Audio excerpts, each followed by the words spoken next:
Hello, this is Ian, CEO at We Offer Wellness, and I'm here today with Debbie. Hello, Debbie. Hi Ian, thanks for inviting me on. No, love to have you. And hey, look, I always ask this because I'm always curious. Where are you? I am in northwest London. Not well, strange. I had a new provider just before you, Northwest London. Really? Yeah, yeah. Anyway, you. Let's talk about you before we get into the wellness stuff. Give us a bit of a sense of your own journey with holistic and wellness and well-being. Where does it start with you? Okay, so in my 20s, I actually worked in the music industry for many years, and it was quite an unhealthy lifestyle. And I had a lot of poor habits, and I suffered from anxiety, and I had very imbalanced hormones. And so I kind of was like looking for something to sort of change things up. And I actually started to have some holistic therapies, actually specifically reflexology. I remember my mum said, "Why don't you try some reflexology?" And I remember having sessions, and I started to just feel so much better, like mentally and physically. To the point where I thought, actually, I quite like to retrain in this holistic therapy. At the time, I was still working in the music industry. And I retrained. And then from after reflexology, I did massage and I did baby massage and Reiki and all these other modalities, and loved all of that. And I completely had a career change. And then, sort of in around 2017, I just felt like there was a missing link for me.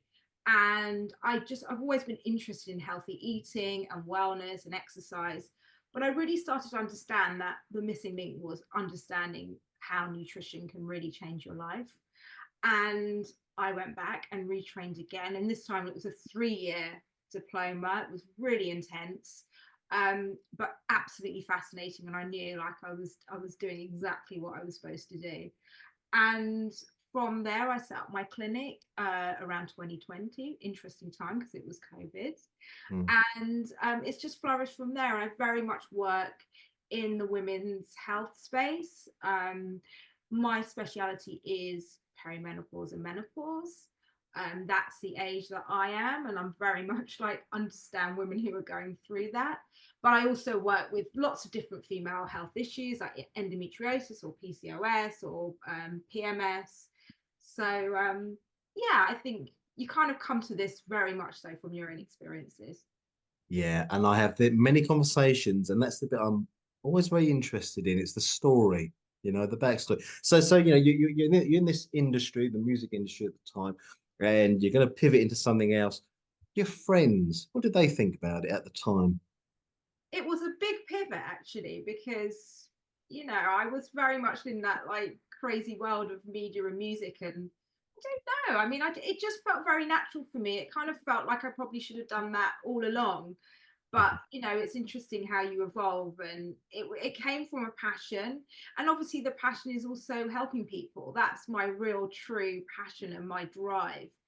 And there's nothing better than working with people. And then I'm still a holistic therapist, as well as a nutritionist. And it's quite life-changing stuff when you really help someone. And that just is, I realize it's such a great job to have. Look, wonderful. And you're working now online as well as in person, like many of us? Yeah, I think kind of since COVID, it's very much online with the nutrition, and it does actually work doing consultations online. Sometimes people want to see me in person, but I think the way that I work, and I kind of have a lot of check-ins and accountability with my clients, so therefore working online really works best. Right, and that's where I was going to go with it, actually. So somebody comes in to for wellness, they find you because they've specifically been using the search bar for nutritionist, and it doesn't matter at this point if it's London or anywhere else, if it's looking online, so anywhere in the world, and they make contact with you. What are they going to expect then? What's the process with you? Yeah. I mean, I really like to have an initial conversation with that person to make sure that I'm a good fit for them and they're a good fit for me as well. So we have that initial chat, and then from there, what my offering is a to start off with a one-to-one consultation, and that's really looking at that person's medical history, looking at what medications they're on, what supplements they're on, what are their health goals, Hmm. and it's quite an in-depth kind of digging quite deep and like really trying to find out what the root causes of some of their health issues are. And then from there, I can put together a nutrition and lifestyle plan with supplement recommendations as well. Earlier today, I had another one of these calls with a lovely lady, Caroline, who does acupuncture. She's an acupuncturist, and as she was talking away, I thought she's quite nosy, but in a good way. You know, is that you as well? Because what I mean, it's purposeful, it's got reason to it. Yeah. There's a kind of enjoyment actually in really digging around. You No, know. I think you're absolutely right. It's a bit like being a detective or putting a puzzle together, isn't it? Because, often people come to you when they have symptoms, but where did those symptoms come from? What are the root causes? You don't want to treat the symptom, you want to treat what the underlying cause is so that you can really kind of, move forward with that issue. So it's all about that. It's all about being very nosy. Yes, I agree. But I also think that you're giving someone that space to talk and to Yeah. open up, and it's so confidential, and there's nothing that you can't say in that space when you're doing that consultation. So it's people often say, oh, I feel like I've had a therapy session afterwards because I've like offloaded a lot of information. Yeah, I was about to say you have a lovely manner about you, which I can imagine somebody would just come into that space and feel quite at ease and quite comfortable quite quickly. Yes. And that's so important, isn't it?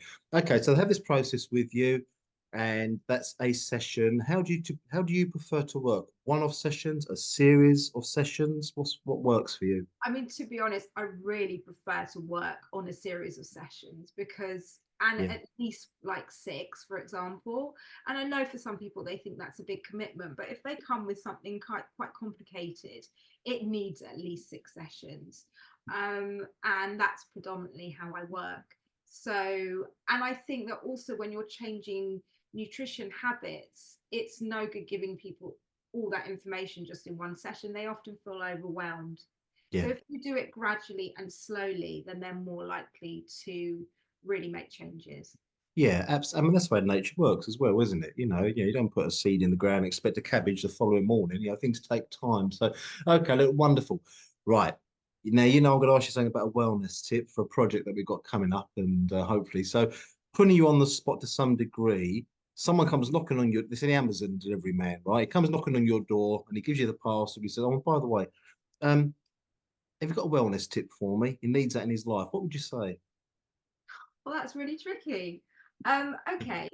I think that the people often want to go all or nothing in with nutrition changes. And I would say, a bit like what I said before, is, do bit by bit, go slow and steady. So rather than trying to overhaul everything in one go, maybe just start with breakfast, for example.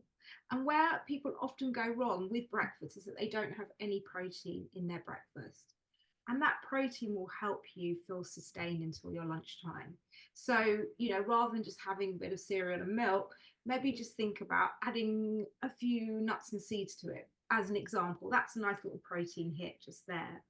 So, did you want to ask me? Sorry. No, I was going to ask you for an example of a protein, and you've kind of answered it because I was thinking, what would that be? Okay. Yeah.